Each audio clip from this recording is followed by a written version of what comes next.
இன்றைய தலையங்கம் provident fund நிதியில் 75% தொகையை தொழிலாளர்கள் எடுத்துக்கொள்ள முடியும். தனியார் நிறுவனங்களில் பணிபுரிபவர்களுக்கு தொழிலாளர் வருங்கால வைப்பு நிதி திட்டம், அதாவது எம்ப்ளாயீஸ் ப்ராவிடென்ட் ஃபண்ட் இருக்கிறது. அவர்களின் அடிப்படை சம்பளத்தில் ரூபாய் 15,000க்கு 12% தொகையை அந்த நிறுவனம் மாதந்தோறும் வழங்கும்.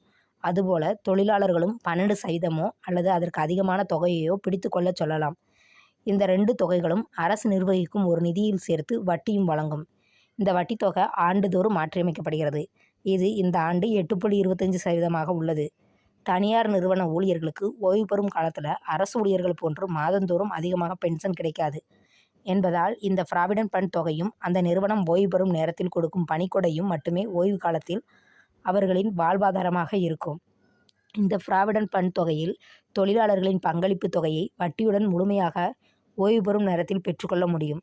அதுபோல வேலை கொடுத்த நிறுவனங்களின் பங்களிப்பு தொகையில் ஒரு பகுதி நிறுத்தி வைக்கப்பட்டு மீதி தொகை வழங்கப்பட்டு விடும்.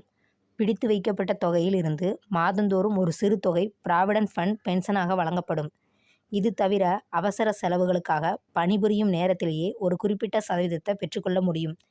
இந்த தொகை ஒவ்வொரு காரணத்துக்கும் வேறுபடும்.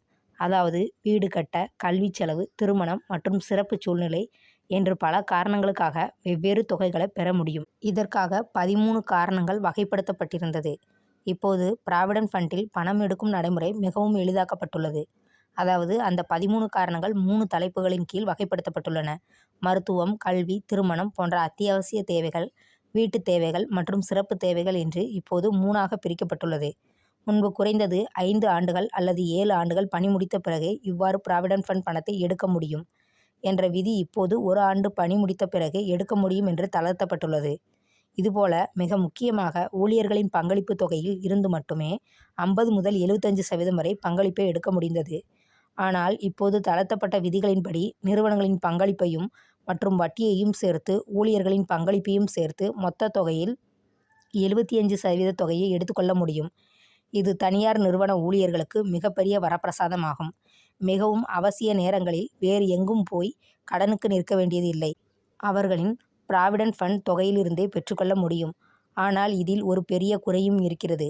எளிதில் கிடைக்கிறது என்பதற்காக ஓய்வு நேர காவலனாக இருந்த ப்ராவிடென்ட் ஃபண்ட் தொகையை பணியில் இருக்கும்போதே எடுத்துவிட்டு பணி ஓய்வு காலத்தில் பணத்துக்கு கஷ்டப்பட வேண்டிய நிலையும் ஏற்படும். ஆக விதிகளை தளர்த்தி எளிதில் பணம் கிடைக்க செய்து கொடுத்துள்ள வசதியால் தனியார் நிறுவன ஊழியர்களுக்கு சாதகமும் இருக்கிறது, பாதகமும் இருக்கிறது.